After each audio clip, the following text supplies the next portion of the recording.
이제 여기 판례를 여러분 저 판례 다 가지고 계시죠? 판례를 보시면 판례집이요, 채권법이요.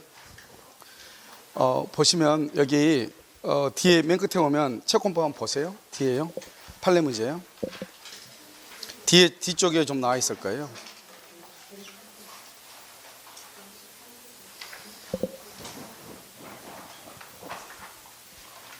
자, 지금 보셨죠? 자, 그 판례를 보면 이제 여기 나와 있는 판례들은 그냥 뭐 해놓은 판례는 거의 없고요. 여기 보시면 우리가 이제 공중회사에 나왔던 그 판례 있죠. 대부분이 올해 이제 그 감정평가사 문제 나온 것 중에서 판례가 실질적으로 이제 우리하고 시험 범위, 그러니까 시험 범위에 나오지 않는 것은 거의 없어요. 그래서 판례들이 거의 이 안에 나와 있는 건데, 여기 보면 1번에 보면 19에 나와 있고 19에 나와 있고 그다음에 여기 사법시험 나와 있고 쭉 나와 있잖아요. 법원행정고시 나와 있고 이렇게요. 그래서 지금 나와 있는 것들은 다 기존에 나왔던 판례를 근거로 해서 만들어 놓은 것이에요. 그래서 여기에 이제 여러분 뭐를 더 사실 이제 붙이면 되냐면, 만약에 뭐 공부가 시간이 늦었거나 막 이렇게 그 크게 뭐 고득점 필요 없고 어느 정도 65, 70점 정도 맞는다 그러면 지금 여기 있는 문제에다가 우리가 이제 그 나중에 민법 조문이 있죠. 우리가 이제 조문으로 공부를 해야 되는데, 사실은 조문은 이렇게 우리가 이제 뭐 몇 조는 뭐다 몇 조는 뭐다 이렇게 공부하잖아요. 그렇게 해가지고는 사실 잘 기억이 메모리가 잘 안 되거든요. 그래서 그것을 40문제 형식으로 해가지고 문제 형식으로 오지선당이 있죠. 그래서 문제 형식으로 만들어가지고 해놓은 것이 있기 때문에요. 그걸 가지고 보면은 여기 있는 것은 그냥 조문은 안 들어가 있어요. 판례만 다 들어가 있어요. 여기에다가 뭐죠? 조문 문제만 보면은 끝이에요. 아시겠죠? 그래서 가장 이제 간단하게 이제 우리가 볼 수 있는 것이고, 만약에 이제 문제가 좀 더 난이도 있게 좀 더 나올 수 있는 문제들이 있잖아요. 우리가 이제 하가 있고요. 하는 보통 한 14문제, 15문제가 꼭 나와요. 15문제. 그래서 거의 학원에서 공부했는데 과락 맞는 사람 거의 없다고 봐야 되겠죠, 민법은요. 그 다음에 이제 중급 문제가, 상급 문제가 한 6, 7문제 나오는데, 그 나오는 문제들을 보려면 이제 좀 더 공부를 해야 되는 것이고, 그렇지 않고 우리가요, 적어도 30문제에서 30한 두세 문제에서 해결을 한다. 이렇게 한다 하면 지금 여기 판례 문제하고 그냥 뭐죠? 그 조문 문제만 보는데, 근데 조문은 거의 뭐 여러분들이 다 아는 것들인데 가끔 조문이 약간 어려운 것들이 가끔 있어요. 알겠죠? 그래서 이 조문, 이런 조문이 있었나? 이런 것들이 있단 말이죠. 시험에 나오는 것들은 딱 정해져 있어요. 법조문은요. 그래서 이제 우리가 시험 문제 보면은 판례에 의한다. 그래서 판례가 문제가 나오는 것은 보통 한 35문제 이 정도 됩니다. 그래서 35문제가 판례에서 문제가 나오는 거예요. 알겠죠? 그런데 이 5문제가 그럼 35문제가 판례가 나오면 그럼 다 판례냐? 그건 아니에요.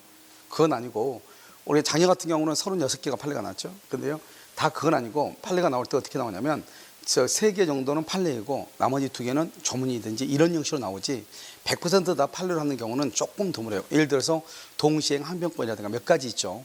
그런 것들은 조문 자체가 한 개밖에 없기 때문에요, 문제가 나올 때 100% 판례로 구성할 수밖에 없지만, 그렇지 않는 경우는 대부분 다 조문하고 판례가 같이 연관이 있어가지고 나오는 것이죠. 알겠죠? 그래서 여러분들이 지금 여기 나와 있는 판례 문제가요, 보통 한 200문제 정도 될 거예요. 좀 200문제 안 되나? 200문제 정도 돼요. 그래서 이 정도 문제를 여러분들이 숙지를 하면은 충분한 것이죠. 알겠죠? 그래서 뭐 공부를 좀 더 간편하게 하고요, 좀 스트레스 받지 않고 하려면 그냥 판례집 공부하고 그다음에 뭐죠? 조문 문제 보면 끝이에요. 아시겠죠? 그래서 조문은 나중에요, 한번 날짜 잡아가지고요, 토요일이나 한번 이렇게 보강을 해가지고 한번 돼요. 아시겠죠? 자, 문제를 한번 보도록 하겠습니다. 자, 약관의 구속력의 궁구라고 되어 있죠. 우리가 약관법은 거의 시험에 나온 적이 몇 번 없어요. 그래서 2번 정도 나오고 아직 나오질 않고, 어떻게 해서 시험에 나오냐면 그 문제가 지문 형태로 문제가 나오죠. 지문 형태로. 그래서 보시면 약관의 구속력의 궁구는 법규범 틀렸어요. 법규범이기 때문에 약관이 구속력을 갖는 것이 아니고 써요. 약관 내용의 합의하였기 때문이다. 약관 내용의 합의예요. 그래서 여러분 밑에 보면 해설에 아마 다 나와 있을 거예요. 알겠죠? 그 다음에 2번은요, 그래서 1번이 틀린 것이죠. 골프장 운영회사가 불특정 다수의 회원에게 적용하기 위해서 만든 골프클럽 운영 예칙 중 당사자 줄고요, 권리 의무에 관한 규정이에요. 이 권리와 의무에 관한 것은 이것은 약관의 성질을 갖는 것이다, 이런 말이고요. 그 다음에 3번은요, 고객에 대해서 그 다음에 줄고요, 부당하게란 말이 있고요. 우리가 이제 판례 봐봐. 판례는 딱 결론이 중요해. 판례는 여러분요, 중간에 어떻게 비틀거나 그렇게 잘하지 않아요. 우리가 법조문 보면 뭐 추정한다를 본다를 받고 뭐 이렇게 하잖아요. 그런데 판례는 딱 그게 아니고 어느 한 조문이 있으면 거의 끝이에요. 그렇다 그렇지 않다 이렇게만 바꾸는 거지. 그래서 판례는 내용을 암기하고 있으면 내용이 자체가 그대로 나오는 것이에요. 그러니까 오다 X다만 있지 중간에 뭐 내용을 막 이렇게 복잡하게 바꿔서 문제가 나오지 않아요. 그래서 판례에서 가장 중요한 것은 키워드를 빨리 찾는 거예요. 아시겠죠? 그래서 여기서 보면 3번에 부당하기라고 되어 있죠. 그 다음에 또 하나 거기다 써요. 상당한 이유 없이 딱 두 마디예요. 우리가 약관에서 부당하게 상당한 이유 없이 이런 말이 나오죠. 그런 말이 나오면 그것은 무조건 불공정 약관이에요. 그것은 무조건 무효가 돼요. 알겠죠? 그래서 부당하게 가중한 손해배상액을 예정한 약관조항은 그 예정액을 적당한 한도로 감액 줄고요. 적당한 한도로 감액 그렇다고 해서 효력을 유지시킬 수가 없어요. 왜요? 약관에 관한 규정은 강행 규정이거든요. 그러니까 부당하다, 상당한 이유가 없다. 그러면 그것은 무조건 무효가 되고, 그래서 이것은 모요행위 전환이죠. 모요행위 전환이 인정되지 않는다. 그래서 여러분요 강행법규 중에서 모요행위 전환이 인정되는 것은 뭐밖에 없어요? 불공정한 법률행위밖에 없는 거잖아요. 알겠죠? 그래서 적당한 한도로 감액해서 효력을 유지시킬 수 없다. 다른 말로 모요행위 전환이 인정된다 안 된다? 안 된다 이런 말이죠. 자 4번은요. 보험자가 보험약관의 명시 설명 의무에 위반, 여기를 주고 위반. 우리가 가장 중요한 것은 보험에서 가장 중요한 건 뭐냐면 설명 의무예요. 그러니까 보험에서 설명을 하지 않잖아요. 그러면 보험 사업자는 그 보험약관에 나와 있는 약관의 내용을 그 다음에 계약자에게 주장할 수가 없는 거예요. 그래서 여기서 보면 여기 설명 의무에 위반해서 보험 계약을 체결한 때는 특별한 사정이 없으면 그 약관의 내용을 줄고요. 약관의 내용을 보험 계약의 내용으로 주장할 수가 없어요. 알겠죠? 그 다음에 5번은요. 보험자가 보험약관의 중요한 내용 줄고요. 항상 우리는 모든 것을 설명하는 것이 아니고 중요한 것만 설명하는 거예요. 그래서 중요한 내용에 대한 명시 설명 의무를 위반한 경우 보험 계약자가 그 약관에 규정된 고지 의무를 위반했다 할지라도 보험 계약을 해지할 수가 없어요. 왜요? 이미 지금 누가 잘못했죠? 맨 앞에 보험자가 위반했죠. 설명 의무를 위반했죠. 그러면 우리가 보면 보험 계약자는 고지해야 될 것들이 있죠. 예를 들어서 디스크 수술한 적이 있어요. 그러면 있다 없다 이렇게 설문조사 있잖아요. 그 설문조사를 만약에 하는 것에 대해서 잘못 고지를 했다 할지라도 보험자가 처음에 설명 의무를 위반했잖아요. 그렇기 때문에 보험 계약자가 고지 의무를 위반해도 보험 계약을 해지할 수가 없는 거예요. 그러니까 가장 중요한 게 뭐예요? 설명 의무가 어마무시하게 중요하다 이 말이죠. 아시겠죠? 그래서요 이렇게 정답 몇 번이다? 1번이죠. 자, 그 다음에 2번은요. 1번 약관 조항 중 일부 조항이 고객과 교섭 줄고요. 교섭이라는 것은 뭐냐면 거기다가 개별 약정 우선의 원칙 이렇게요. 개별 약정. 우리가 약관이라고 하는 것은 뭐냐? 미리 마련되어 있어야 돼. 약관은 미리 마련되어 있어야 되는데요. 일부 조항이 고객과 교섭되어 있다 이렇게 되어 있죠. 그것은 개별 약정이다. 개별 약정은 뭐예요? 미리 마련되어 있는 것이 아니다. 그러면 약관이 아니다 이런 뜻이죠. 알겠죠? 그래서 그 조항에 대해서 약관의 규제에 관한 법률의 적용이 배제되더라도 교섭되지 않는 나머지 조항은 여전히 약관법이 적용이 되죠. 그 다음에 2번 계약 해지로 인해서 사업자가 이미 받은 금전을 반환할 때 이자에 반환 의무를 배제하는 약관 조항이죠. 이런 봐봐요. 이자에 반환 의무를 배제한다는 것은 여러분요 보험 들어보고 보험 계약 해약하죠. 우리 해약하면 어때요? 보험금 일부만 돌려받죠. 일부는 돌려받지 못하죠. 그러면 그것은 왜 그래요? 그것은 뭐냐면 줄고요 합리적인 사유요. 이게 중요해요. 이것은 일단 합리적인 사유가 있어야 돼. 왜요? 우리는 이러이러해서 이만큼은 돌려줄 수 없다 이 말이죠. 그런 합리적인 사유 없이 원금이나 이자의 반환을 배제하는 것은 그것은 무효가 되는 거예요. 그런데 여러분요 보험 들 때 그러니까 얘기하죠. 여기서 얼마 혜택을 받는데 3개월 이내에 해약하면 원금도 없고 6개월 있다 해약하면 원금에 10%만 주고 이런 거 쭉 있어 없어? 있죠. 그런 것이 합리적 타당한 사유가 있어야 돼. 합리적 사유. 그런 사유가 없죠. 그러면 그것은 뭐가 된다? 무효가 돼. 그 다음에 3번은요 보험계약자가 별도의 설명 없이도 충분히 예상할 수 있었던 사항 거기를 가로막고 별도의 설명 없이도 충분히 예상할 수 있었던 사항 가로막고요.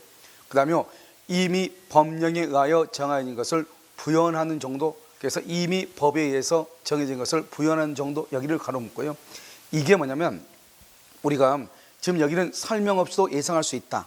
이것은 뭐를 얘기하죠? 우리가 자동차 보험을 들 때 음주운전 사고는 보험 혜택을 받아 못 받아? 못 받죠?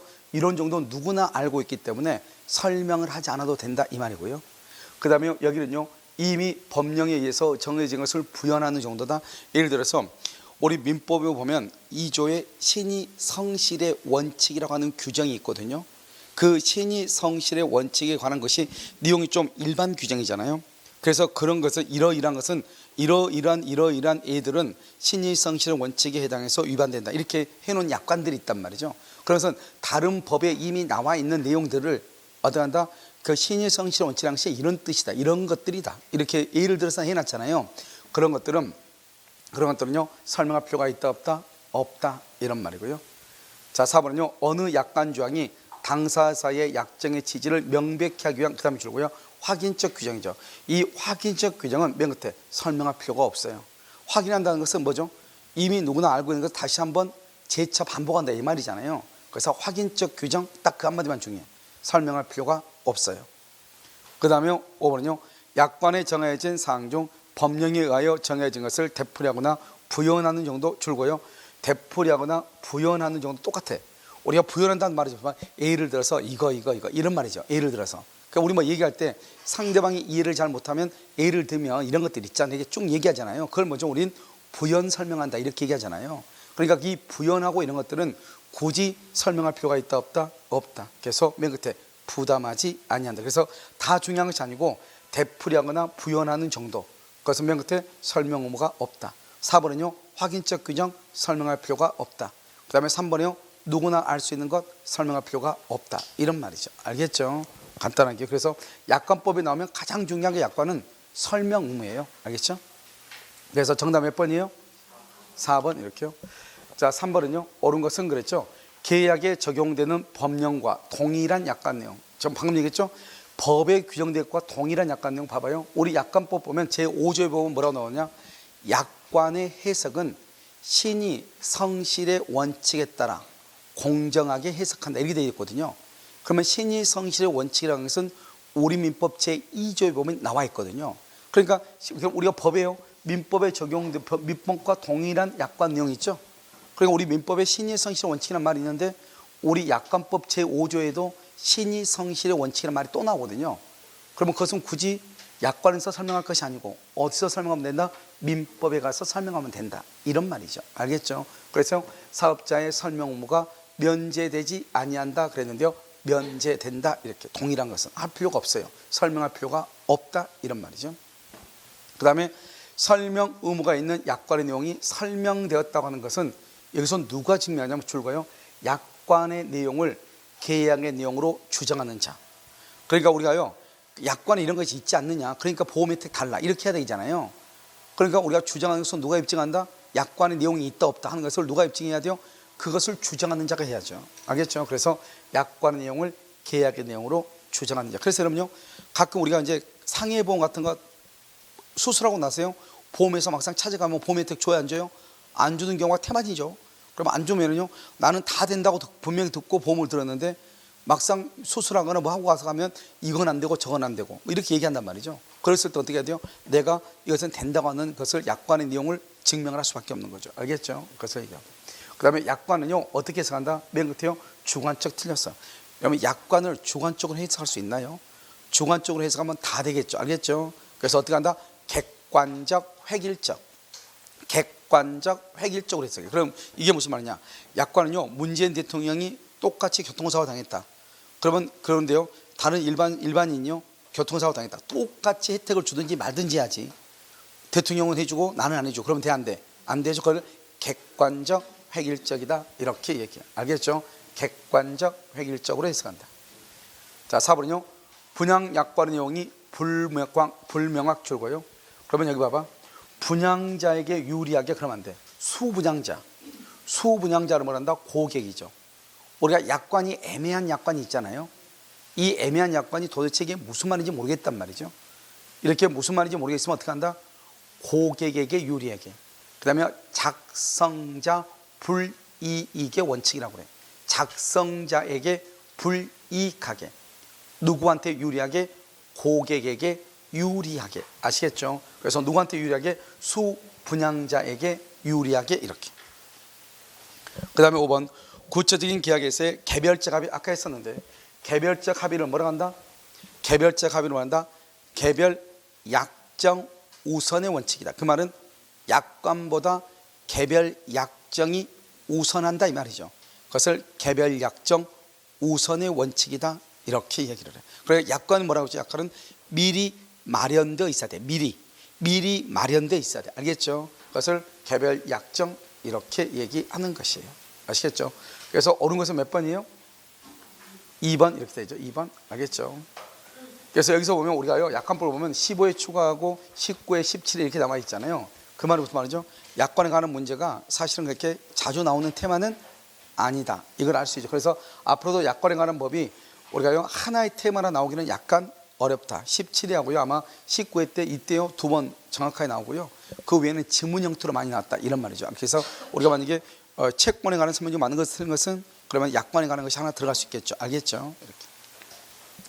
자 이제 청약과 승낙인데요. 우리가 이제 청약과 승낙이라는 것은 여러분 이제 알아야 될 것이 뭐냐면 우리가 이제 여기서 청약과 승낙을 보면 네 가지가 있죠. 첫 번째요. 첫 번째 우리가 승낙이라는 것은 뭘 하는 거예요? 승낙은 청약에 대해서 승낙하는데 우리는 승낙할 의무가 있어요, 없어요? 승낙할 의무가 없죠. 여기 우리는 승낙에 반드시 의사를 표시할 필요가 있어요, 없어요? 없단 말이죠. 이것을 뭐라 한다? 의사 실현이다 이렇게 얘기하죠. 그럼 의사 실현은 그러한 사실이 뭐한 때 있는 때 계약이 성립해요. 의사 실현이 뭐죠? 과일 한 박스를 보냈는데 산다 안 산다 말도 없이 과일을 깎아 먹었다 이 말이죠. 승낙할 의무가 없다는 말은 무슨 말이죠? 마음에 들지 않으면 반송해라. 반송하지 않으면 승낙한 것으로 보겠다. 그런데 반송이 안 된다 이 말이죠. 그러면 어떻게 된다? 그 사람은 그러면 계약이 성립되느냐? OX, X 성립되지 않는다. 그 다음에 우리는 승낙은 청약과 동일해야 되기 때문에 내용을 변경하거나 또는요 일부에 대한 승낙이죠. 된다 안 된다? 안 되죠. 이것을 뭐로 본다? 새로운 청약으로 본다 이 말이고요. 새로운 청약. 그다음에는 또 뭐냐면 우리가 연착된 승낙이죠. 이 연착된 승낙은 원칙은 뭐로 본다? 새로운 청약으로 보죠. 원칙은 새로운 청약이요. 그런데 우리가 우체국의 사정 이런 말이 나오죠. 충분히 기간 내에 도달할 수 있도록 발송했는데 연착이 됐다 이런 말이죠. 이렇게 우체국 사정으로 이런 말이 나오면 무슨 통지를 해야 돼? 연착의 통지. 연착의 통지를 해야 되는데 했느냐 안 했느냐. 했다 그러면 계약은 불성립하고 안 했다 그러면 계약은 한다 성립한다. 언제 성립한다? 발신할 때 발송할 때 성립한다 이 말이죠. 이것을 연착이고요. 그 다음에 이제 우리가 교차청약이라는 게 있죠. 교차청약. 이 교차청약은 동일한 내용이 중요하죠. 이 동일한 내용의 청약이 어떻게 해야 돼요? 양청약이 도달해. 양청약이 도달해. 왜요? 청약은 무슨 주의니까? 도달주의니까. 양청약이 도달. 빨리 도달할 때, 늦게 도달할 때, 늦게 도달할 때. 그래서 우리가 이제 청약과 승낙에 관한 것은 이제 기본적으로 이제 이걸 알고 있으면 되는데요. 만약에 사례형 문제가 나오면 이거 아니면 이거 둘 중 하나가 사례형 문제로 나오죠. 사례형으로. 이거 아니면 이거 둘 중 하나. 그러니까요, 항상 교차 청약에서는 동일해야 되고 내용이요. 60, 60, 100, 100을 동일해야 되고요. 둘 다가 도달해야 돼요. 그런데요, 여기요. 우체국 사정이다 그러면 항상 계약이 연착이 통지를 하지 않았다 이렇게는 안 나오고 무시했다. 뭐 내버려 뒀다 이런 말이 나온단 말이죠. 그랬을 때 중요한 것은 여기가 뭐하는데 발송할 때 항상 승낙은 격지장을 있어서는 언제 발송할 때 계약이 뭐가 된다? 성립한다. 이것은 이제 우리가 법조문이니까 거의 대부분 이제 우리가 문제가 청약과 승낙에 관한 것은 문제가 나오면 방금 이거 증거 같은 것이 이제 문제가 나오는데 자 지금 한번 보세요. 자 청약과 승낙이죠. 1번 매매 계약 체결 당시 목적물과 대금 줄거요. 목적물과 대금을 말한다. 법률행위의 목적이라고 하죠. 목적. 이런 목적은 언제까지 확정되면 되죠? 이행기까지 딱 그거예요. 그래서 목적물과 대금은 목적은 이 말이죠.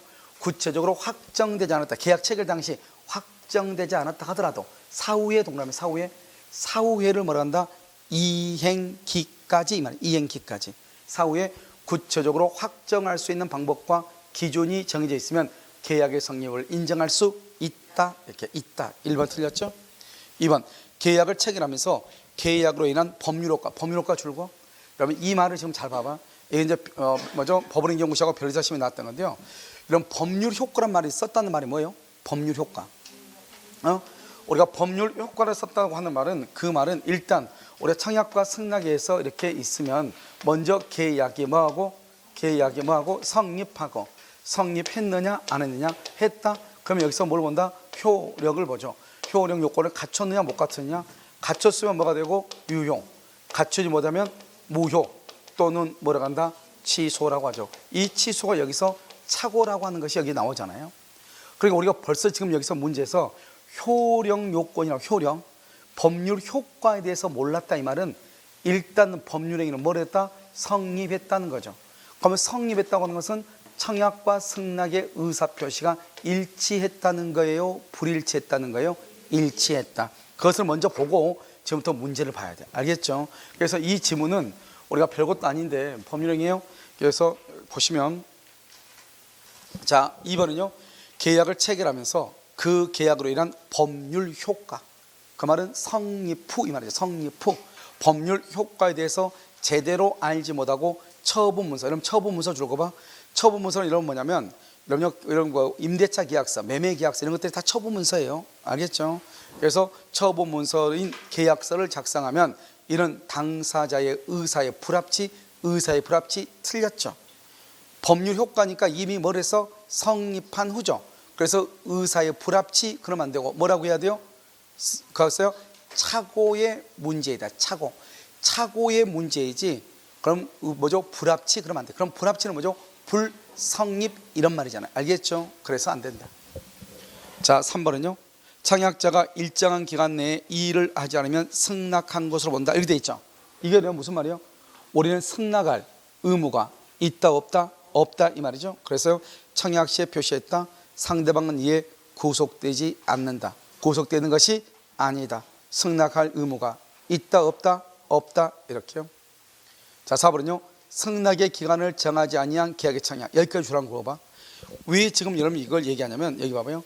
우리는 청약을 할 때 반드시 승낙 기간을 정해야 돼요? 정하지 않아도 돼요? 정하지 않아도 된다. 이 말이 중요해. 우리가 청약을 할 때 승낙 기간을 정해서 해야 되는 것이 아니고, 528조는 승낙 기간을 정한 경우의 청약이고 529조는 승낙 기간을 정하지 않는 경우의 청약이란 말이죠. 알겠죠? 그래서 여기서 중요한 것은 승낙 기간을 정하지 않고 할 수 있다, 청약할 수 있다 이 말이 중요해. 그래서 우리가 청약을 할 때는 반드시 승낙 기간을 정해야 된다. OX, X 이렇게. 청약자가 상당한 기간 안에 승낙의 통지를 받지 못하면 그가 뭐냐? 청약은 효력을 잃는다 이런 말이죠. 그 다음에 5번은요, 계약의 합의 해제에 관한 청약. 합의 해제가 중요한 것이 아니에요. 청약이에요. 청약인데 그러면 승낙을 해야 되죠. 승낙을 할 때 조건을 붙이면 뭐라고 된다? 새로운 청약이죠. 그래서 조건을 붙여, 조건, 그러면 이것을 새로운 청약이다. 그래서 계약은 성립된다 안 된다? 해제된다 안 된다? 안 된다 이런 말이죠. 정답 몇 번이다? 4번이다 이런 말이에요. 알겠죠?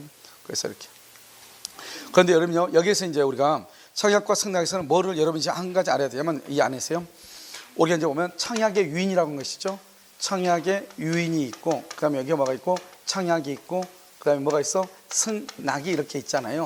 그럼 항상 알아야 될 게, 우리가 이 청약의 유인에서는 뭐를 하나 딱 암기해야 되냐? 상가 분양 광고, 아파트 분양 광고예요. 이 상가 분양 광고나 아파트 분양 광고는 사기가 될 수 있다 없다? 없다는 거예요. 왜요? 유인에 불과하기 때문에. 아직 계약일서 안 했어. 안 했죠? 청약은 구체적이고 뭐다? 확정적이고요. 확정적. 특정인한테 해야 돼요? 불특정 다수인한테 할 수 있어요? 불특정 다수인. 그래서 불특정 다수인에게 할 수 있고요. 승낙은 누구한테요? 승낙은 항상 특정의 청약자에게 한다. 이것은 반드시 알고 있어야 되고, 청약과 승낙을 뭐라고 그래요? 법률 행위이다. OX. 그것을 뭐라고 한다? 그래서 법률 사실이에요. 알겠죠? 가끔 시험에 뭐라 나오냐? 청약과 승낙에 의해서 어쩌고저쩌고 하고 법률 행위에 해당한다. 그러면 큰일 나. 법률 행위가 아니고 뭐다? 법률 사실이다. 이런 말이죠. 알겠죠? 그래서 다른 건 몰라도 이 지금 여기 있는 건 알아야 되고, 그 다음에 시험이 나올 때 뭐라 나오면, 갑이 을에게 자기 집을 사라고 했다. 그걸 청약의 유인이라고 그래. 청약은 구체적이라는 말은 1억에 사라고 했다. 이걸 청약이라고 그래. 그냥 집을 사라고 했다, 청약의 유인. 1억 원에 사라고 했다, 청약. 알겠죠? 그래서 그 말을 반드시 구분을 해야 돼. 그래서 청약과 승낙은 또 의사 표시예요. 의사 표시이면서 법률 사실. 그래서 시험에 뭐라 나오냐면 이렇게 나와. 다음 중에서 의사 표시가 아닌 것은, 거기서 뭐란다? 청약이라는 게 나온다고. 청약은 의사 표시이죠. 단지 의사 표시인데 그것은 어디에 해당한다? 법률 사실에 해당하는 것이고, 만약에 우리가 추인이나 철회나 동의 같은 것은 의사 표시인데 그것은 법률 행위, 단독 행위인데 법률 행위에 속하는 의사 표시이고, 청약과 승낙은 법률 사실에 속하는 의사 표시이고, 그리고 우리는 청약의 의사 표시, 승낙의 의사 표시 이렇게 얘기하잖아요. 아시겠죠? 그래서 그것을 보시면 돼요. 자, 그 다음에 5번이죠. 여기가 당사자 일방이 교섭 단계. 이러면 여기 줄고요. 교섭 단계요. 교섭 단계. 여기서 딱 뭐라고 하냐면 교섭 단계라는 것은 아직 계약을 체결했어, 안 했어? 안 했죠. 그래서 교섭 단계라는 것은 체결 전 이퀄 원시적이라는 거죠. 그러니까 계약을 체결하기 전이고 원시적이죠. 아주 중요해. 그럼 원시적이라고 하는 말의 뜻은 뭐냐면 그것은 무슨 말이 나올 수 없다. 옆줄 긋고 채무 불이행 X. 채무 불이행의 문제가 나올 수가 없어요. 채무 불이행은 언제 나온다? 후발적이죠. 계약을 체결하고 난 후에 나오는 거죠. 그래서 절대로 그런 말이 나오면 안 돼. 계약이 확실하게 체결될 것이라는 정당한 기대 내지 신뢰를 부여. 여러분요, 가로 묶어요. 정당한 기대 내지 신뢰를 부여.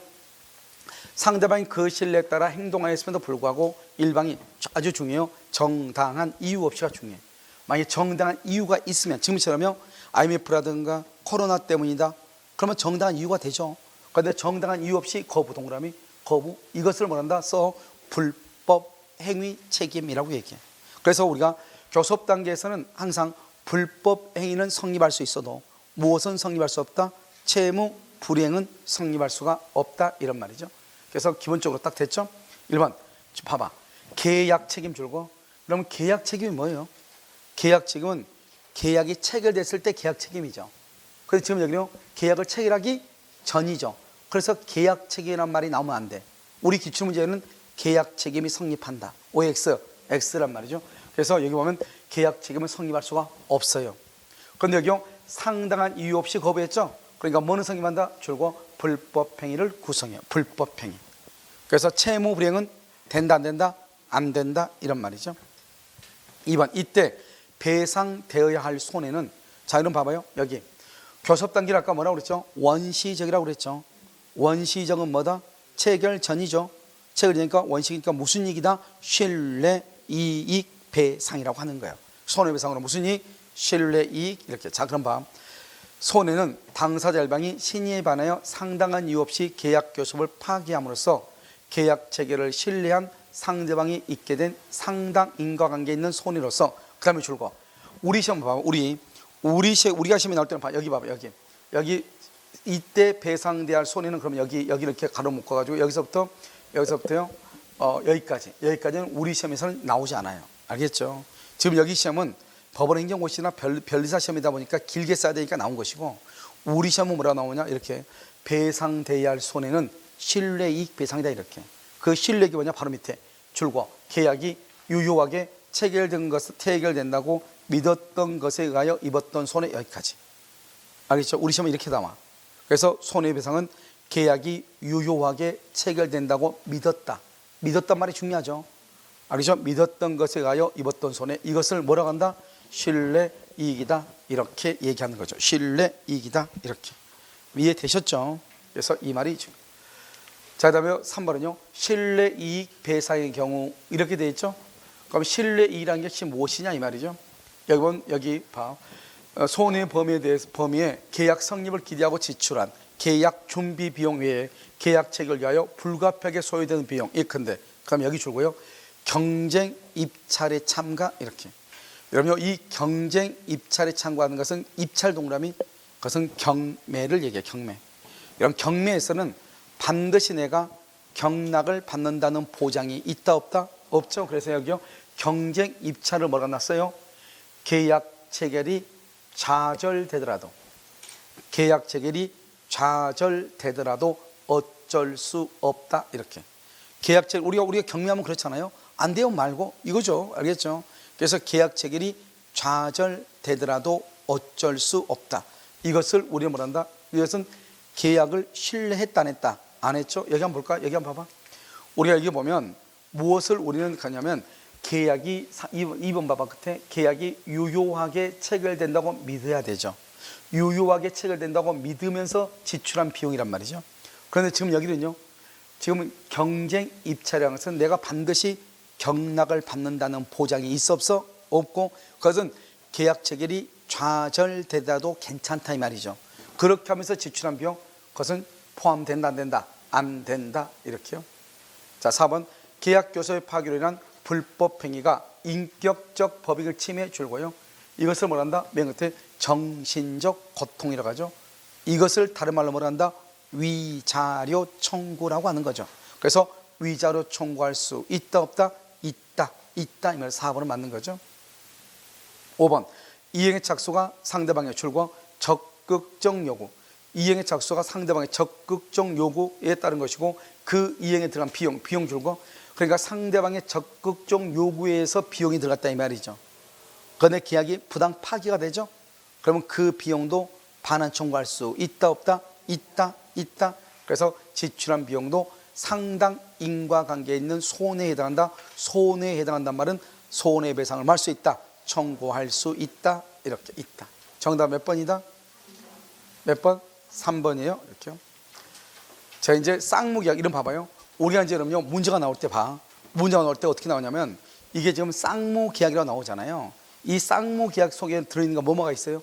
동시행 항변권하고 위험부담이죠. 그래서 그러면 쌍무계약을 묻는 것은 거의 대부분 동시행 항변권을 묻는 거예요.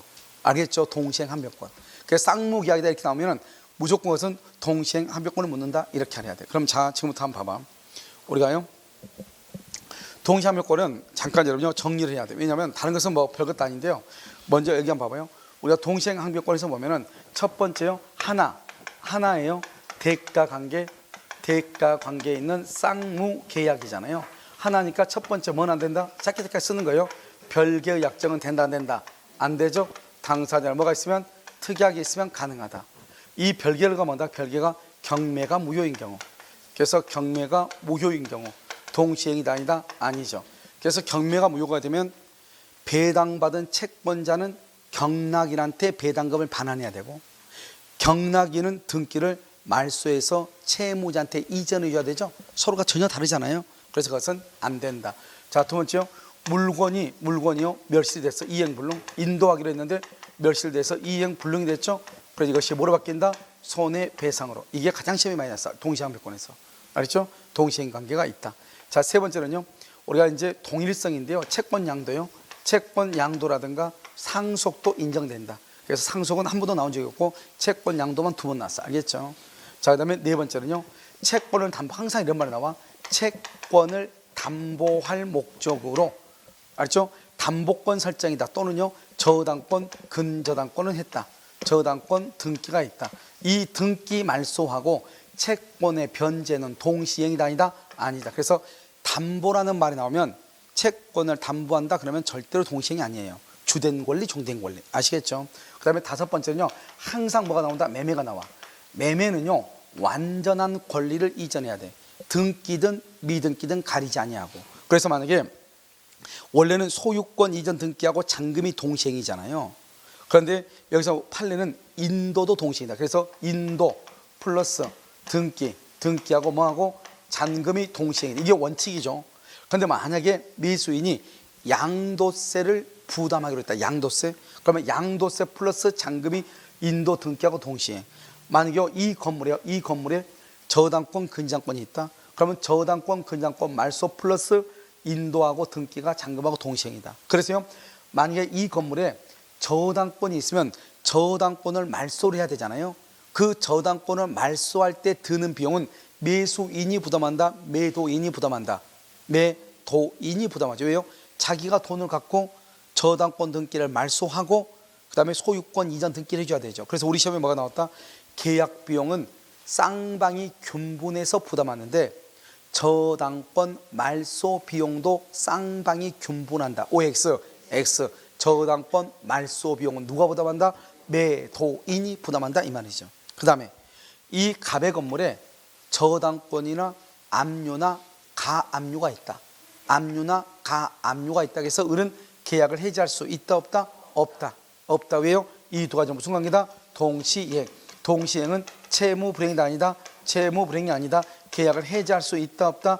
해지할 수 없다 이 말이죠. 알겠죠? 그래서 이것은 안 된다. 그래서 이걸 먼저 하나 알고, 그 다음에 두 번째는요, 불안의 항변권이죠.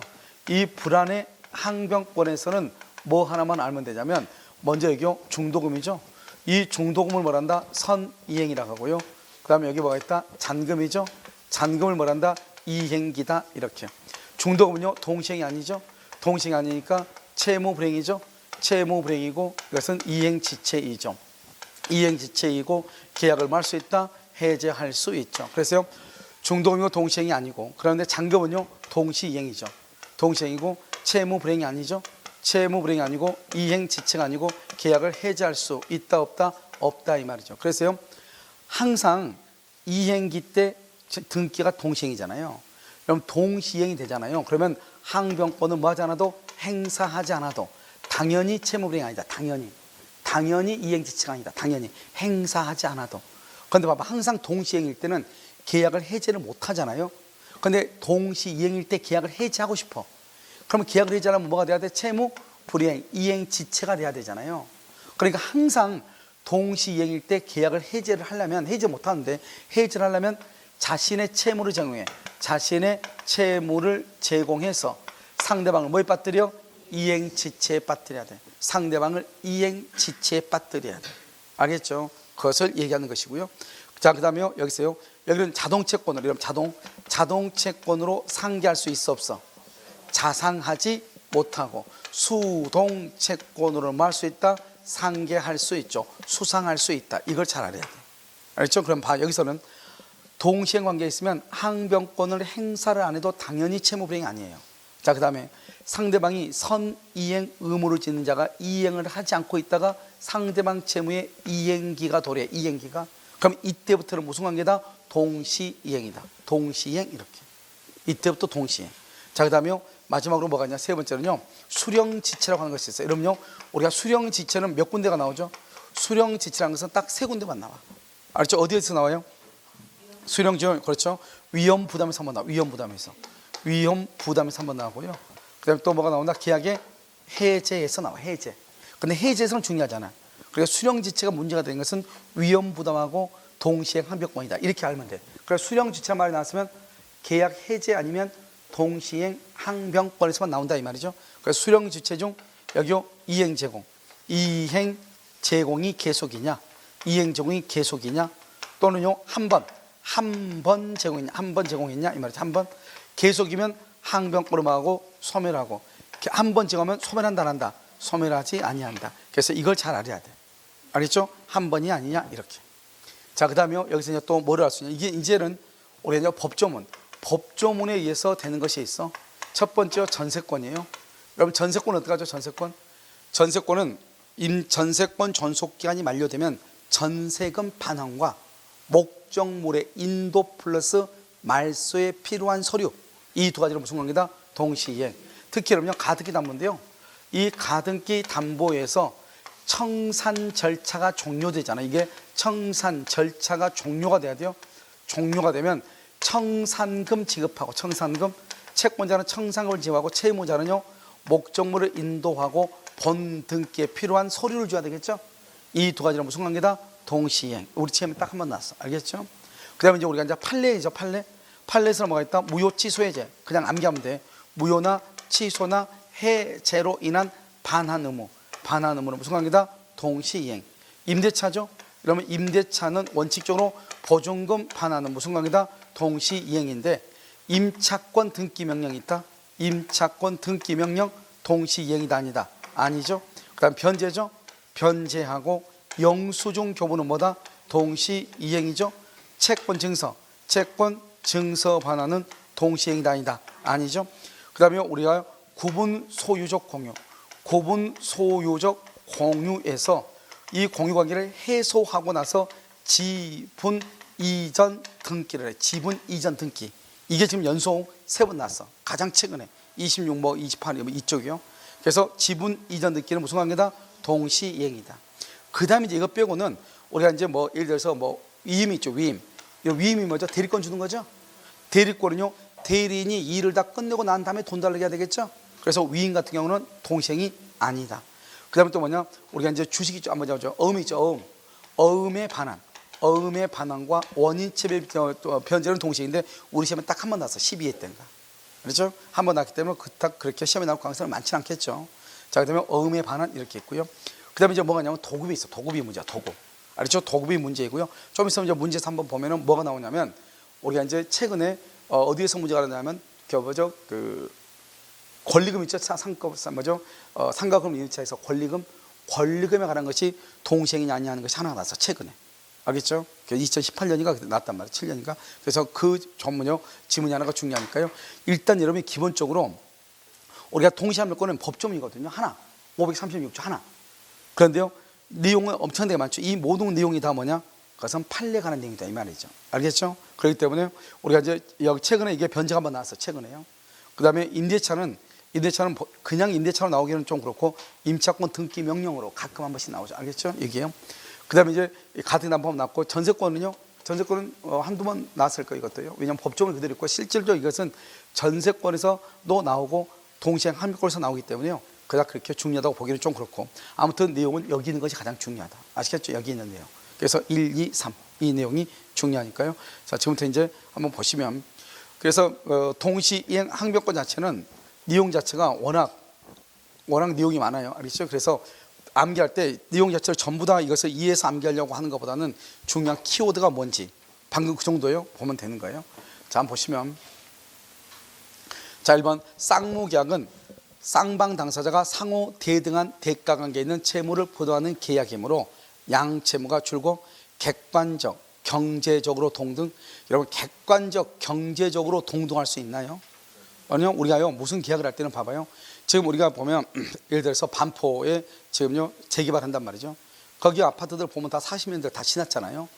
그런데 그게 지금 30평대가 40억 정도 35억, 40억 정도 하니까요. 그러니까 그것은 30년, 50년이 다 된 아파트가 지금 40억이 한다는 것은 말이 안 되는 거잖아요. 그러니까 우리가 객관적, 경제적으로 동등해야 된다 그러면은 그런 아파트들은 아파트 값이 비싸야 돼요, 싸야 돼요? 싸야 된단 말이죠. 이해됐죠 지금? 그러니까 우리가 쌍무 계약에서 우리가 가격이 동등하다 그것은 있을 수가 없는 거죠. 객관적, 경제적으로. 알겠죠? 자, 2번 경매가 뭐야? 딱 더 이상 보지 말라고 그랬죠. 경매가 뭐야? 딱 암기해. 이 말이 뭐라고? 별개의 약정. 암기하라고. 알겠죠? 별개의 약정. 그러니까 동시행이다 아니다? 아니다. 동시행이다. 맨 끝에 동시행이다. 틀렸죠 일단. 병명한 무효 그러면 별개의 약정 동시행이 아니다. 됐죠? 그럼 여기 와봐. 근저당권자가 누구죠? 근저당권자가 저당 채무자를 대하여 매수인에게 이전 등기 말소를 청구하는 경우 등기 말소하고 배당금 반환은 동시행이 아니다. 여기 봐봐. 등기 말소 의무 줄고 이 등기는 누구한테서 채무자에게 말소해야 돼. 알겠죠? 그런데 여기요. 배당금 반환 줄고 배당금 반환은 경락인에게 이 말이에요. 경락인에게. 그러니까 완전히 다르죠. 서로가 별개죠. 그래서 동시행이 아니다 이 말. 우리 시험에 두 번 나왔다. 19회하고 29회하고. 자, 그다음에 3번 항변권을 비쌍무 계약에 확장을 함에 있어서 양채무가 동일한 법률 요건으로부터 생겨서 공평의 관점에서와 결론적으로 이행시킴이 마땅한 교류를 한다. 뭐 좋은 말이죠. 그 정도만. 4번은요. 동일한 계약에 의하여 생긴 쌍방의 채무라고 하더라도 상호간에 줄고 대가적 의미. 우리 아까 뭐라고 그랬죠? 첫 번째요. 동시행은 하나의 대가 관계에 있는 쌍무라고 그랬죠. 하나의 대가 관계에 있는 쌍무 계약이죠. 그러면 만약에 대가적 의미가 없다. 대가적 의미가 없다 그러면 이것은 쌍무가 아니고 편무 계약이 돼. 이런 편무 계약이 뭐죠? 증여. 증여는요. 한 사람을 일방적으로 주기만 하고 반대로 받는 것이 있어 없어? 없죠. 그걸 대가성이 없다고 그래. 그럼 그것은 쌍무가 아니고 뭐가 된다? 편무가 돼. 편무. 동시행이 있다 없다? 없다. 이렇게. 5번은 동시이행의 항변권이 인정되려면 공평의 관념과 신의 측에 입각해서 양 당사의 채무가 서로 대가적 의미로 관련되어 있을 것을 요한다. 이렇게. 그래서 이렇게 정답 몇 번이죠? 2번 이렇게. 자, 7번 한번 봐보세요. 당사자 일방의 책임 있는 사이로 채무 이행이 불능이 돼요. 봐봐. 이게 지금 봐봐. 17, 20, 26일이 나왔죠? 이게 시험에 잘 나왔다 그랬죠? 일방의 책임 있는 사이로 채무 이행이 불능 동그라미. 불능이 돼서 뭐로 바뀐다? 손해배상. 손해 동그라미. 불능이 돼서 손해배상으로 바뀌죠? 그럼 물건이 돈으로 바뀌었죠? 그걸 질적 변경이라고 그래. 여전히 무슨 관계다? 동시 이행이다. 자, 2번은 다 조그지 맞고 뭐죠? 여기요. 채권 담보예요. 채권 담보 목적이요. 됐죠? 채권 담보 목적이라고. 그럼 여기 뭐죠? 이런 봐봐. 채권 담보 그러면 동시행이다 아니다. 아니라고 그랬죠? 아니다. 담보 그러면 담보는 종된 권리, 채권은 주된 권리. 주된 권리, 종된 권리는 동시행이다 아니다. 아니란 말이에요. 그러니까 딱 암기해. 채권 담보 그러면 가등기죠. 가등기가 뭐죠? 가등기 담보죠. 그다음에 변제, 피담보 채무 변제는 동시행 관계에 있지 않다. 그래서 채권 담보란 말이 딱 나오면 동시행이다 아니다. 아니다. 이렇게 암기해. 여기 우리가 이 두 가지를 딱 보면 불능으로 인해서 손해배상으로 바뀌었다. 동시행. 그다음에 채권 담보 동시행이 아니다. 그다음에 3번 저당권이 설정된. 이거 봐봐. 2번하고 3번의 차이는 뭐예요? 똑같이 저당권도 담보죠. 그런데 2번과 3번의 차이는 3번은 무슨 말이 있어? 매매란 말이 있어. 매매. 이게 중요해. 그러니까 매매일 때 저당권, 근저당권, 압류, 감류, 가처분이 있죠. 그럼 이런 모든 것들은 다 뭘 해야 된다? 말소를 해야 돼. 말소와 소유권 이전 등기가 잠금하고 무슨 관계다? 동시 이행이죠. 그러니까 매매란 말이 키워드야. 매매에서는 무조건 동시행이다 이렇게 보시면 돼. 알겠죠? 채권 담보 동시행이다 아니다? 아니다. 매매는 뭐다? 동시 이행이다. 이렇게 매매에서 소유권 이전 의무 및 저당권 등기 말소 의무는 대금 지급과 무슨 관계다? 동시 이행이다. 그러니까 이걸 다 읽으려면 힘들잖아요. 무슨 말인지. 그러니까 매매에서 매매 딱 나오죠. 그러면 거기서 미등기일지라도 동시행이라고. 무조건 미등기일지라도 동시행이라고. 아시겠죠? 딱 그렇게. 그 다음에 4번 처분 금지 가처분 등기로 인하여 매도인의. 여기 봐봐. 지금 여러분 지금 뭐가 돼 있어? 지금 여기 딱 보면 매도인이란 말은 매매를 했다 이 말이잖아요. 그 말이잖아요. 매도인이란 말은. 매매는 뭐다? 무조건 무슨 관계다? 동시 이행이다. 그러니까 건물에 처분금지 가처분 등기가 되어 있는 건물을 매매했다 이 말이죠. 이 매매하면은 그래서 무슨 관계다? 여전히 동시 이행이다. 그럼 동시행은 채무 불행이다 아니다? 아니다. 계약을 해지할 수 있다 없다? 없다. 딱 동시행 채무 불행이 아니다. 해지할 수 없다 이 말이죠. 왜요? 가처분 등기를 말소하고 소유권 이전 등기를 할 때까지 잔금의 지급을 뭐하면 된다? 거절하면 되는 거잖아요. 그러니까 여기서 중요한 것은 3번에는 매매란 말이 있는데 4번에 매매란 말이 없단 말이죠. 그래도 매도인 그러면 알아들어야죠. 알겠죠? 그러니까 무슨 관계다? 동시이행. 채무불이행이 아니다. 해지할 수 없다. 알겠죠? 그래서 여기 보면 처분금지 가처분 등기로 인하여 매도인의 소유권 이전 등기 의무가 이행불능 줄고 이것을 채무불이행이라고 하는 거죠. 채무불이행이 된다? 그러면 돼? 안 돼? 안 된다 이 말이죠. 안 된다. 채무불이행이다 그러면 안 돼. 다른 말로 하면 뭐다? 해제할 수 있다 그렇게 나오겠죠? 된다 안 된다? 안 된다 이 말이죠. 이해되셨나요? 알겠죠? 그것을 봐야 돼요. 자 5번 양도소득세를 매수인이 부담하기로 하는 약정이 있는 경우. 지금 봐봐요. 매수인이 또 나왔네. 그럼 매매네. 매매인데 양도세를 매수인이 부담한다고 그랬네. 그럼 어떻게 한다? 등기와 매매대금 플러스 양도세가 무슨 관계다? 동시이행이다. 그러니까 그걸 안 봐도 매수인 뭐 이렇게 나왔죠. 그럼 매매란 말이죠. 우리가 동시함권에서 매매란 말이 나오죠. 그럼 맨 끝을 가. 맨 끝을 갔더니 뭐라고 돼 있어? 동시이행 관계에 있다. 이렇게 이해됐나요? 그래서 지금 여기 보면 3번, 4번, 5번은 다 매매죠. 매매인 경우는 완전한 권리를 이전해야 되니까 다 무슨 관계다? 동시이행. 이렇게 이해되셨죠 지금? 그렇게. 정답 몇 번이다? 4번. 이렇게. 4번은 이행불능 그러면 채무불이행 안 된다고. 알겠죠? 자 8번 선이행 의무를 부담하는 당사자 일방은 선이행 의무 줄고 이 선이행 의무를 뭐라 한다? 그걸 중도금이라고 한다. 중도금. 중도금은 동시행이다 아니다? 아니다. 아니다. 그런데요 상대방의 이행이 곤란한 현저한 사유 줄고 이행이 곤란한 현저한 사유 자기 채무 이행을 거절할 수 있죠. 이것을 만나서 신용불안. 신용불안 점 찍고 재산 상태의 악화예요. 재산 상태가 악화가 됐다 이 말이죠. 자, 그럼 봐봐. 이런 것들이죠. 다른 국가고시에 뭐라고 나왔냐면 문제가 이렇게 나왔단 말이죠. 갑이요 잔금을 지급하려고 하는데요. 잔금을 지급하려고 하기 전에 매도인 명의하고 등기부상 명의가 다르다. 그러니까 매도인은 나하고 계약서 쓴 사람 갑인데 등기부를 보니까 을로 돼 있더라 이 말이죠. 그럼 어때요? 그것도 내가 현재한 이행이 곤란한 현재 사유죠. 그러니까 내가 잔금을 지급하거나 중도금을 지급할 필요가 있다 없다? 없다. 똑같아. 알겠죠? 자, 2번 담보 목적. 뭐라고? 담보 목적. 더 이상 볼 필요 없죠? 담보, 채권 담보, 동시행이다 아니다? 아니다. 그래서 담보 목적의 가등기 말소와 피담보 채무의 변제는 동시행이다 아니다? 아니다. 3번 선이행 의무자가 이행을 지체하고 있는 동안 선이행 줄거 중도금이죠. 상대방 채무의 변제기 도래 줄거 잔대금이죠. 잔금 지급일 잔금 지급일이 되죠. 그럼 어떻게 돼?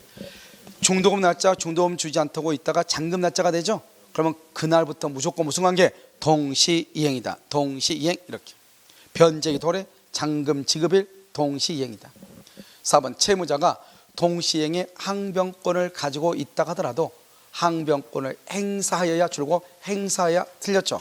항변권이 있으면 항변권을 뭐하지 않아도 행사하지 않아도 당연히 이행지체를 말 수 있다. 면할 수 있다. 행사하여야 틀렸다. 행사하지 않더라도 지체 책임을 면할 수 있다. 이렇게. 자, 5번 전세계약의 종료 시 전세금 반환 의무와 목적물의 인도 및 전세권 말소 등기. 전세라고 그랬죠? 전세권이 종료가 되죠? 전세금 반환하고 인도 줄거 봐. 그 다음에 말소 등기에 필요한 서류 줄거 봐.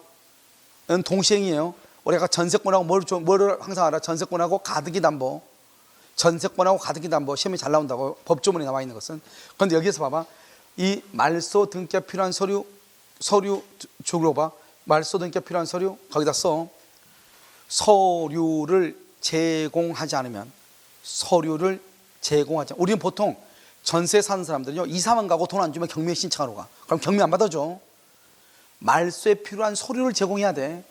알겠죠? 그래서 이사 가면서 방 빼면서 전세권 말소에 필요한 서류를 줘야 된다고. 그러면서 전세금 달라고 해야 돼. 안 주죠? 그러면 그때 경매를 청구하는 거예요. 그러니까요 서류를 제공하지 않으면 그럼 어떻게 된다고?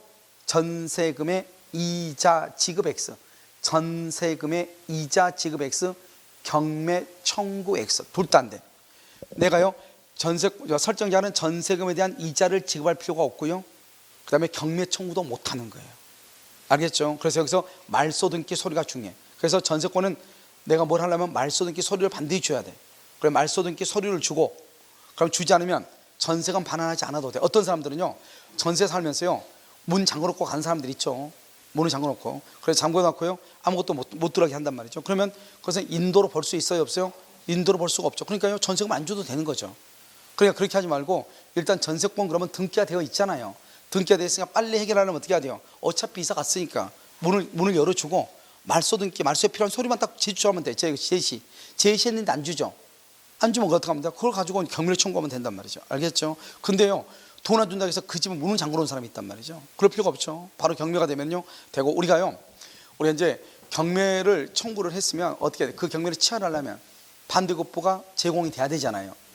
그렇기 때문에 우리가 먼저 인도를 해야 된다. 인도. 알겠죠? 정답 몇 번이죠?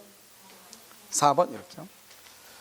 자, 그다음에 9번을 봐봐요. 동시이행의 항변권이 있는 채무의 이행기가 도래했다. 이행기 도래 줄고요. 그러면 이행기 도래가 이 말이 무슨 말이죠? 동시이행 관계 이 말이죠. 아까 뭐라 했죠? 동시이행 관계는 항변권을 행사해야 돼? 행사하지 않아도 돼?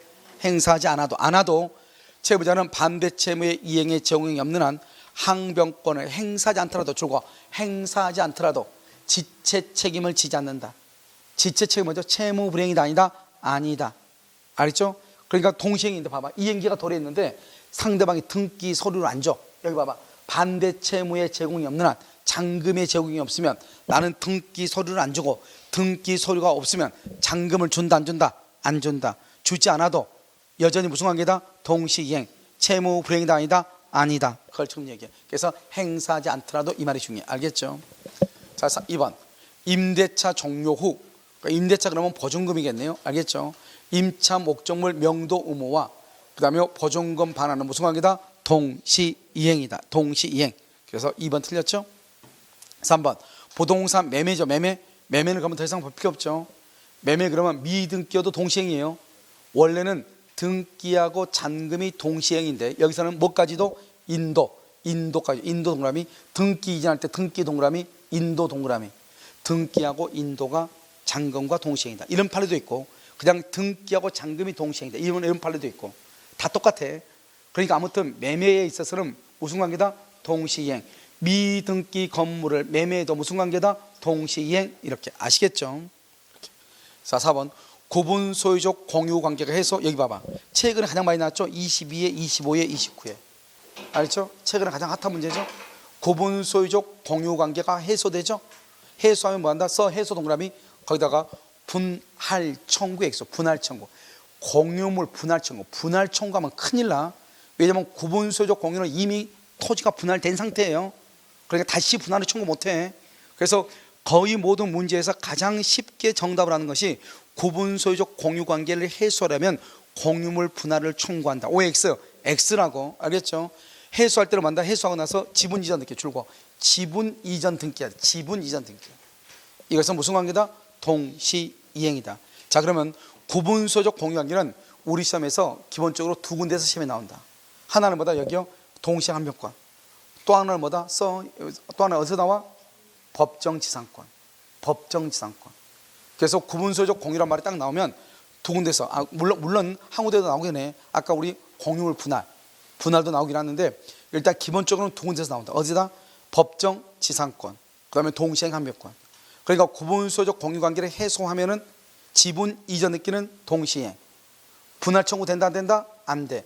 그런데 우리가 구분소유적 공유 관계는 자신의 특정 써봐. 거기다가 자신의 특정 부분 위에 신축. 자신의 특정 부분 위에 자신이 소유하는 그 부분 위에 건물을 신축했죠? 신축했죠? 그럴 때는 뭐가 된다? 법정지상권. 옆줄 긋고 법정지상권. 나중에 경매나 분할로 인해서 토지와 건물의 소유자가 달라지면은 법정지상권이 성립할 수 있다 이 말이죠. 그래서 나중에 법정지상권에서 배울 거니까 일단 구분소유적 공유 분할 안 된다. 구분소유적 공유에서 지분 이전 느끼는 동시이행이다. 그 다음에 구분소유적 공유에서 자신의 특정 부분 위에 신축하고 나서 토지와 건물의 소유자가 달라지면 뭐다? 법정지상권이다. 이렇게 아시겠죠? 5번 가등기 담보죠. 여러분 가등기 담보 그러면 봐봐. 담보란 말이 있다고 해서 무조건 동시행이 아니다. 그러면 큰일 나. 가등기 담보에서는 그것으로 나오는 것이 아니고 뭐로 나온다? 가등기에서 채권자의 줄과 청산금 지급 의무와 그 다음에 목적 부동산 그 다음에 줄고 본등기 및 인도 의무. 이것은 무슨 관계다? 동시이행. 우리 시험에 딱 한 번 나왔어. 29년에 한 번 나왔죠? 가장 최근에 한 번 나왔다. 알겠죠? 그러니까 여기 봐봐. 다른 것은 담보 채무를 담보할 목적 이렇게 나오죠? 그러면 그건 동시행이 아니에요. 그런데 가등기 담보에서 청산 절차가 종료가 되죠. 그러면 청산금을 지급해야 되잖아요. 청산금의 지급과 목적물의 인도 플러스 본등기에 관한 서류의 제공은 무슨 관계다? 동시이행이다. 이렇게 아시겠죠? 정답 몇 번이다? 2번 이렇게. 자, 10번은요. 계약의 해제. 봐봐. 우리가 이제 여기 봐봐. 동그라미 봐. 해제. 그 다음에 무효. 그 다음에 여기요. 착오로 취소 동그라미 3개. 무효 취소 해제죠? 무효 취소 해제는 무조건 동시행이에요. 자, 그런데 한 가지 조심해야 돼. 해제는 조심해야 돼. 해제는 뭐냐면 봐. 원상 회복 의무는 동시에 되어 있지. 이건 법조문이에요. 그런데 판례는 써. 판례는 원상 회복 의무 및 손해배상도 동시행. 그러니까 판례는 원상 회복뿐만 아니라 손해배상까지도 동시행이다. 이렇게. 원래 이건 법조문이에요. 해제로 인한 원상 회복 의무는 동시행이다. 이건 법조문이라고. 그런데 판례는 뭐까지도 동시행이다? 손해배상까지도. 그럼 여기 봐봐. 다시. 자, 여기 봐. 여기 해제, 무효, 취소. 해제, 무효, 취소란 말이 나오면 아무튼 반환 의무는 다 동시행이에요. 반환 의무는 다 동시행이야. 그냥 끝에만 봐. 끝에만 보면 돼. 판례니까 고민하지 말라고. 무효, 취소, 해제. 무효, 취소, 해제로 인한 반환 의무는 무슨 관계다? 동시이행이다. 아시겠죠? 자, 4번. 기존 채무 이행 확보를 위하여 어음이나 수포를 발행 교부한 경우 기존 채무의 이행 의무와 줄과 어음 수표에 반하는 동시행. 13회 때 딱 시험 한번 나왔죠. 그래서 앞으로 다시 나올 가능성은 우리가 지금 여기 나와 있는 지문들도 엄청나게 중요한데요. 이게 다시 나올 가능성은 그렇게 크지 않다 이렇게 봐야 되겠죠. 자, 그럼 5번은요. 수급인의 하자 보수 책임과 도급인의 보수 지급 의무. 이건 원래 동시 이행이에요. 이거 먼저 우리가 도급이죠. 도급도 우리 시험에 한 번도 나온 적은 없어요. 그냥 다른 시험에는 자주 나온다. 왜냐하면 다른 시험은 도급도 시험 범위에 들어가긴 한단 말이에요. 우리는 시험 범위에 들어가지 않지만, 그래서 도급에 관한 것이 만약에 문제가 나오면 어떻게 할 것인가. 왜냐하면 동시행이 아닌 것이 또 있거든요. 동시행이 아닌 것. 어느 경우냐. 도급은 뭐냐면 일을 완성할 의무예요. 일을 완성했다고 해서 보수를 주는 게 아니라고. 이 일을 완성하고 나서 물건을 인도해야지 돈을 주는 거라고. 그러니까 완성할 의무는 동시행이 아니라고. 완성 후 인도 의무가 그 다음에 보수 지급하고 동시행이라고. 알겠죠? 그러니까 그게 이제 하나 나올 수 있는데 그건 나오기 좀 힘들고요. 아마 시험에 나오면 이렇게 나올 거예요. 그래서 딱 봤는데 다른 문제가 다 모르겠다. 알겠죠? 그래서 다 모르겠다. 그러면 굳이 모르는데 여기 도급을 찍으면 큰일 난다. 알겠죠? 도급은 거의 대부분이다. 시험 문제가 다 뭐로 나왔다? 동시 이행 관계로 나왔어. 알겠죠? 동시 이행 관계로. 그래서 우리 시험에는요, 이 4번하고 5번은 약간 중요성은 약간 떨어진다 이렇게 봐야 되겠죠. 아시겠죠? 그래도 아무튼 여러분요, 우리 기출문제 나왔으니까 어음에 반하는 무슨 관계다? 동시 이행. 도급도 뭐다? 동시 이행. 그래서 써봐. 거기다가 옆에 맨 끝에다가 위임은 동시 이행 X. 위임이 뭐죠? 대리권 수여하는 거죠. 그것은 동시 이행이 아니다 이렇게. 아시겠죠? 자, 그래서 정답 몇 번이에요? 1번 이렇게. 자, 11번은요. 동시행 합의권을 행사하는 것이 주로 자기 채무의 이행만을 회피 줄고요. 자기 채무의 이행만을 회피. 이것은 권리 남용이 돼. 예를 들었어요. 우리가요 1억 원의 매매 계약을 했는데요. 9,800의 매매 대금을 지급했는데요. 200만 원 주지 않는다고 해서 등기라든가 또는 목적물의 인도 자체를 거부하는 것은 그것은 좀 아니다 이 말이죠. 그것은 자기가 어떤 사유로 인해서 자기가 지금 물건을 인도할 수 없는, 등기를 해줄 수 없는 사정을 그래서 회피하기 위한 것이다 이 말이죠. 그런 것을 권리 남용이라고 얘기하는 거예요. 자, 2번 동시행의 합병권은 당사자의 주장이 없어도 법원이 직권. 그러면 항변권은 뭐예요? 항변권은 당사자가 주장을 해야 돼. 항변권은. 알겠죠? 또 써. 소멸시효. 항변권과 소멸시효는 당사자가 주장을 해야 돼. 그런데 여러분 봐봐요. 여기요. 법원이 직권으로 고려 줄고요. 법원이 직권으로 고려. 이것은 뭐다? 제척기간이에요. 제척기간은 법원이 직권으로 고려를 해요. 그런데 항변권하고 소멸시효. 항변권과 소멸시효는 당사자가 주장을 해야 돼. 그 다음에 3번 매도인의 토지거래 허가 신청 절차에 줄고 협력할 의무 이것을 부수적 의무라고 얘기해요. 그럼 이 부수적 의무, 협력 의무는 첫 번째 해제가 안 돼. 해제가. 두 번째 동시행 관계에 있지 않아요. 그러니까 부수적 의무, 협력 의무는 해제할 수 없다. 그런데 뭐다? 동시행도 없다. 두 가지로 뭐가 있죠? 두 가지는 법원에 뭐 할 수 있다? 소구할 수 있다. 소송을 청구. 법원에 소송을 청구할 수 있다. 또 뭐 할 수 있다? 법원에 소송을 청구할 수 있다. 그 다음에 손해배상 청구. 다시 우리가 이걸 협력할 의무, 이것은 여러분요 뭐에서 중에 토지거래 허가야. 작년에 나왔어. 올해 또 나올 수 있어. 왜냐하면 올해 지금 토지거래 허가로 강남인가로 또 묶어놨잖아요. 거기를 왜 묶나 모르겠어요. 알죠? 희한한 나라죠, 우리나라요. 아무튼 거기를 묶어놨어 또. 그래서 지금 토지거래 허가가 또 나올 수 있어. 작년에도 나왔죠. 작년에는 뭐 때문에 나왔죠? 그 전에 나오지 않다가 몇 년 동안 작년에 신도시로 지정하면서 왕숙지구, 그다음에 과천 이런 신도시로 지정하면서 토지거래 허가 구역을 묶었단 말이죠. 이번에는 부동산 대책을 발표하면서 또 강남 쪽을요 토지거래 허가로 또 묶었단 말이죠. 알겠죠? 그래서 시사성이 있으니까 나올 수 있단 말이죠. 그러니까 이러면 협력 의무죠. 협력 의무는 부수적 의무라고. 두 가지가 안 돼.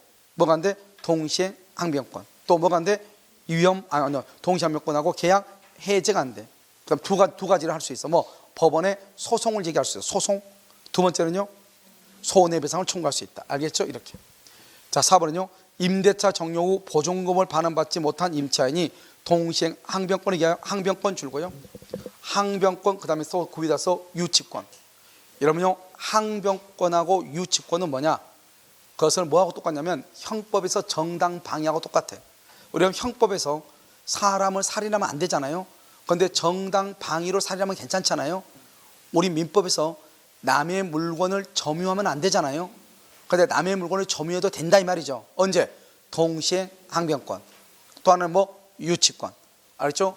유치권과 동시행 항변권에 기해서 타인의 물건을 점유하면은 적법이다, 불법이다. 적법이다, 적법. 그래서 불법 점유로 인한 손해배상 책임을 진다. OX, X 틀리다 이 말이죠. 5번 임차권 등기 명령에 의한 임차권 등기 딱 거기만. 여러분 임차권 등기 명령에 의한 등기는 보존금을 반환하지 않으니까 그런 거죠. 동시행이다 아니다? 아니다. 맨 끝을 봐. 암기하여. 임차권 등기 명령 안 된다. 알았죠? 동시행이 아니다 이렇게. 5번 틀렸어요. 틀렸죠. 그래서 정답 몇 번이다? 1번 이렇게. 자 12번은요. 가압류 등기가 있는 부동산 매매. 봐봐. 다른 건 보지 마. 매매란 말이 딱 나왔죠. 내가. 매매란 말이 나오면 무슨 관계다? 동시이행이다. 가압류 말소 플러스 등기가 잔금하고 동시행이다. 매매 나오면 동시이행이다. 맨 끝에 동시이행 이렇게. 그 다음에 뭐라고 하냐면 4번 특정 채무의 담보란 말이 나왔네. 담보하고 변제, 담보 물권하고 변제하고는 동시이행이다 아니다? 아니다. 담보, 채권 담보 동시이행이 아니다 이 말이죠. 그래서요 특정 채무의 담보를 위하여 경료된 채권자 명의 소유권 이전. 봐봐. 소유권 이전 등기 줄고 이것을 말한다. 부동산 양도 담보라고 그래. 부동산 양도 담보. 만약에 가등기가 되어 있으면 가등기 담보라고 하겠죠. 부동산 양도 담보다 이 말이죠. 동시행이다 아니다? 아니다. 2번 틀렸죠.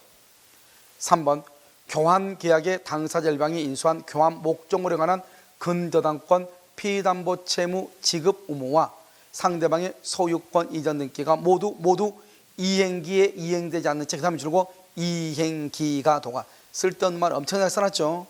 이행기가 도가했다잖아요. 이행기를 지났다잖아요. 잔금 날짜가 지났다잖아요. 그러면 그때부터는 무조건 무슨 관계다? 동시이행. 봐봐. 선이행 동시이행이다 아니다? 아니다. 이행기를 도가했다. 무슨 관계다? 동시이행이다 이런 말이죠. 그 다음에 4번 부동산 매매 또 나왔네. 매매 계약이죠. 아 여기는 그걸 묻는 거 아니네요. 매매 계약은 무슨 관계다? 여기 동시행이죠. 동시행이죠. 또 유치권 행사. 여러분 동시행 항변권이나 유치권을 행사하고 있어도 소멸시효는 진행하는 거예요.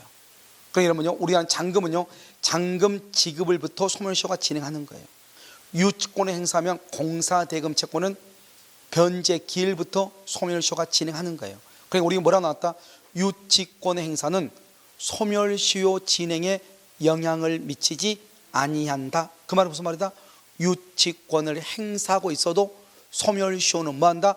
진행한다 이런 말이에요. 알겠죠? 그래서 소멸시효는 진행한다 이렇게. 그래서 여기서 보면 우리가 매매계약에서 소유권 이전 등기 청구권과 동시행 관계 있는 매매대금 지급 청구권은 그 지급기일 이후 시효의 진행에 걸린다. 그 말은 동시행 항변권을 행사하고 있어도 소멸시효는 진행한다. 소멸시효는 진행한다 이런 말이에요. 무슨 말 알겠죠? 5번 동시이행 관계인 쌍방 채무가 모두 이행지체가 됐다. 모두 이행지체. 그럼 모두 이행지체라는 말은 둘 다 이행기 도래했다 이 말이죠. 둘 다 이행기가 도래했는데 둘 다 돈을 갚지 않고 있다 이 말이죠. 둘 다 등기를 해주지 않고 있다 이 말이죠. 그러면 그때부터는 무슨 관계다? 동시이행이다. 그럼 봐봐. 지금 여기요. 지금 이 말은 뭐하고 똑같냐면 아까 우리 앞에서 있었나요? 여기 있네 여기 지금 3번하고 5번하고 똑같은 말이에요. 3번은 뭐다? 이행기가 도가 있다. 둘 다 이행기가 도가 있단 말은 이행기가 뭐죠? 변제기가 지났다 이 말이잖아요.